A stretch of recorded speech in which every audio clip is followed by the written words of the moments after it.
Yan. So, in the near future or yung potential future nito guys is magiging matagumpay din kayo na malalampasan nyo itong mga hinagpis nyo mga kapiksi. So, may chance na sumakses kayo.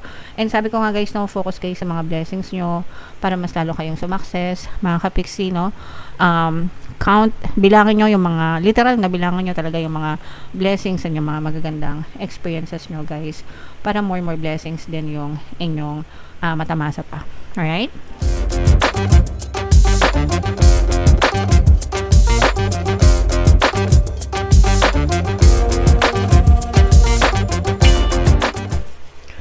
Hello guys, hello Virgo, welcome back to Pinay Pixie Tarot. Ang pamagat ng episode natin for tonight is story mo ba to?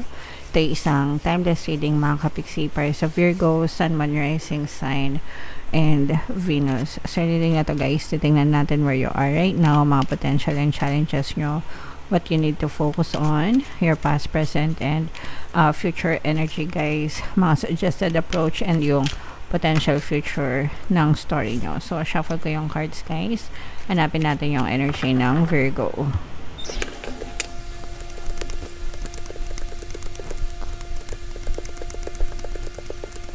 Ito guys. So, Virgo, kayo ay represent ng Queen of Pentacles sa ating spread. Kung ano na lang yung mag-resonate guys, take that message kasi hindi lahat ng mensahe ay mag-resonate sa inyo mga kapiksi. So, where you are right now guys, meron kayong mga pinagsisisihan, no? May mga regrets kayo sa buhay nyo. Pwedeng stuck pa kayo sa past. Meron pa kayong mga pwedeng sabihin natin mga naging maling desisyon mga kapiksi sa inyong past na nakaka-apekto sa buhay nyo ngayon. And parang you're trying to move on pero hindi pa kayo masyadong nakaka-move on. Okay? So, yeah. Medyo hindi nyo pa rin masyadong napapansin yung mga magagandang opportunities na inaalok sa inyo ni universe right now. Kasi nga yung iba sa inyo masyado pang stuck sa past mga kapiksi. And yung potential naman nito guys is sooner or later marirealize nyo rin yan na kumaga mahanap nyo rin yung kaligayahan nyo. Actually meron kayong parang meron ding kumakausap sa inyo or pwedeng may nakakausap din kayo na nahihinga nyo ng sama ng loob and sometimes nagbibigay din ng advice sa inyo. Pero sa inyo pa rin mismo guys manggagaling yung pagbabago, no? Kasi kahit na anong advice yung marinig nyo sa ibang tao, kung hindi nyo naman tutulungan yung sarili nyo mga kapiksi, baliwala lang din. Okay? So, yeah. It's okay to ask help or get help from other people, pero dapat tinutulungan nyo rin yung sarili nyo mga kapiksi. What you need to focus on is ikaw dapat yung best friend mo mga kapiksi. Kailangan mong mahalin yung sarili mo and matuto mag-rely sa sarili mo. Nobody but you. Okay? Nobody else but you, guys. Again, no, it's okay na humingi ng tulong sa ibang tao, but at the end of the day, dapat ikaw mismo sa sarili mo yung tumutulong sa sarili mo. Okay? So, mag-focus ka by helping yourself, Virgo. And yeah, so in your recent past guys, may mga ganap na pwedeng hindi kagandahan na nangyari sa buhay mo na parang nag-cause siya ng gulo, no? Pwedeng nagulo yung buhay mo dahil sa isang pangyayari sa past. Again, maaring dahil sa naging maling desisyon mo, and right now parang pinagbabayaran mo pa yung mga consequences nun, mga kapiksi. And sabi ko nga hindi pa kayo masyadong nakaka-move on.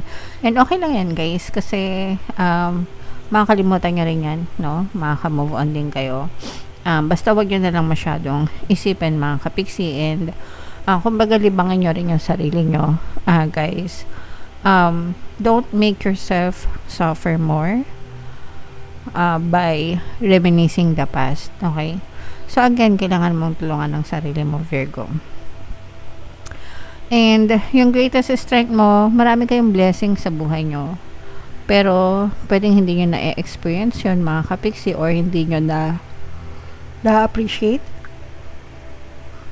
Kumbaga hindi nyo na-appreciate yung mga blessings kasi masyado kayong nakafocus, guys, dun sa mga again, no, emotional pain na pinagdaanan nyo sa past. So guys, move on na. Okay, move on na tayo, move on na kayo. Huwag nyo na masyadong pahirapan yung sarili nyo. Minsan, sa atin din nanggagaling, no? Kumbaga tayo na yung nagiging problema kasi masyado na tayo nag-i-emo. Kumbaga alam naman natin na wala nang mangyayari pero nagmumukmok pa rin. So, sayang yung mga blessings. Hindi nyo na-experience dahil sa kakamukmok nyo sa past. Okay? And in the near future, ayan guys, so in the near future, may mga good news na matatanggap kayo, guys, especially sa pera. So parang sinasabi dito na i-focus mo yung kabuhayan mo,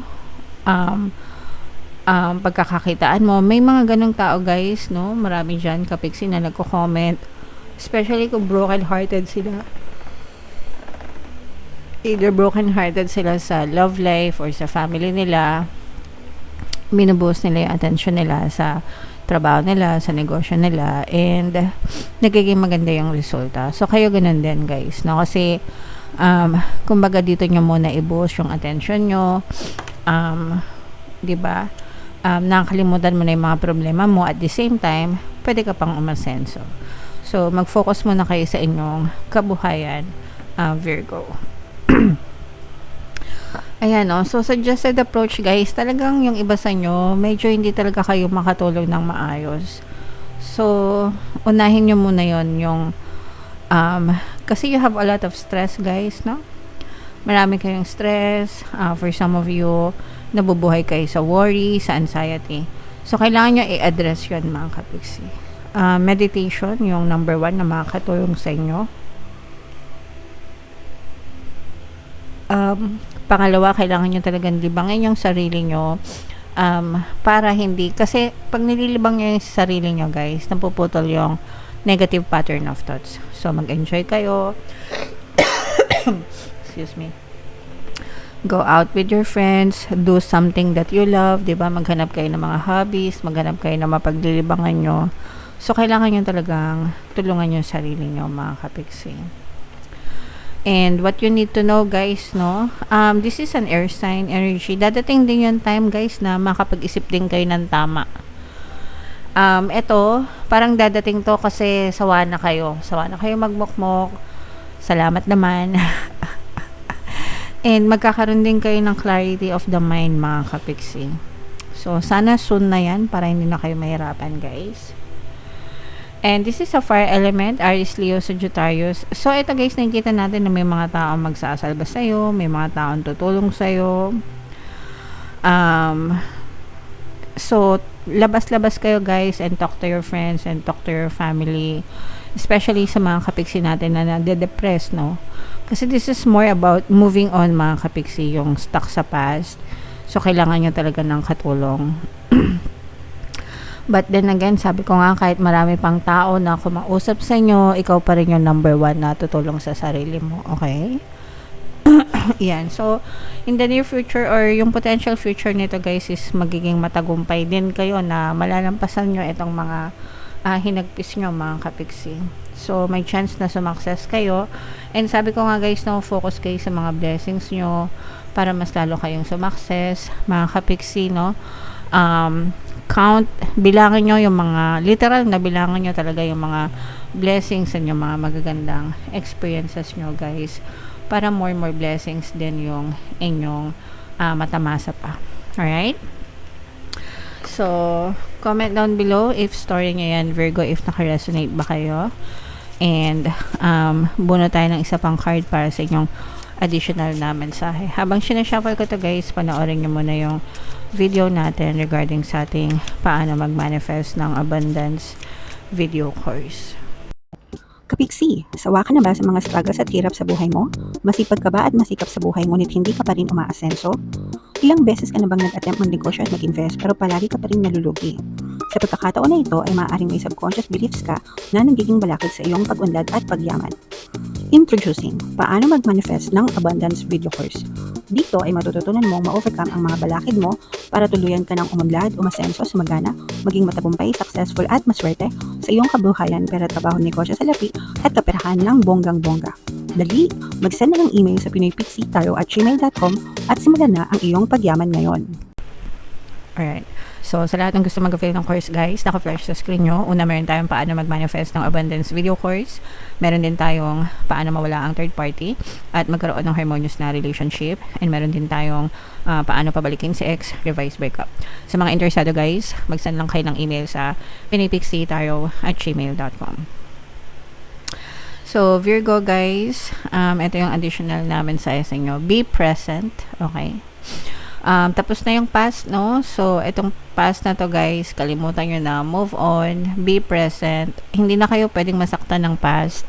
Basta wag nyo nang isipin. So, mag-focus kayo sa present, guys. Mag-focus kayo sa mga magagandang bagay na pwede nyo isipin sa present situation nyo, mga kapiksi.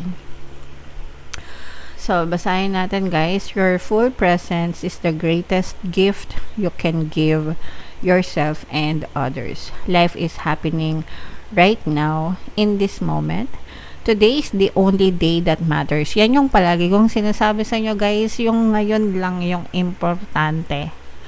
Yung kahapon, nakaraan, tapos na yun. Yung bukas, yung future, wala pa. So, always seize the day. Every moment, every present moment, kasi yun lang yung meron tayo. Okay? Yun lang yung nag-exist talaga. Anchor yourself in the now and give it your all. Notice the details and drink in the sweetness. Be present. Okay? So, be happy sa present, guys. Life is too short para magmukmok. Stop hurting yourself more by remembering the past. Be grateful for your present moment, mga kapiksi. Okay? Alright. Comment down below, Virgo, if feeling nyo nakaresonate kayo. And for more tarot readings, guys, ito yung ating 2026 kapalaran. Panoorin nyo na. Ito naman yung ating success stories ng paano mag-manifest ng abundance video course. Click here to subscribe, guys. Thank you for liking, sharing, and subscribing. See you next time. I love you all. Have a nice day. Bye-bye.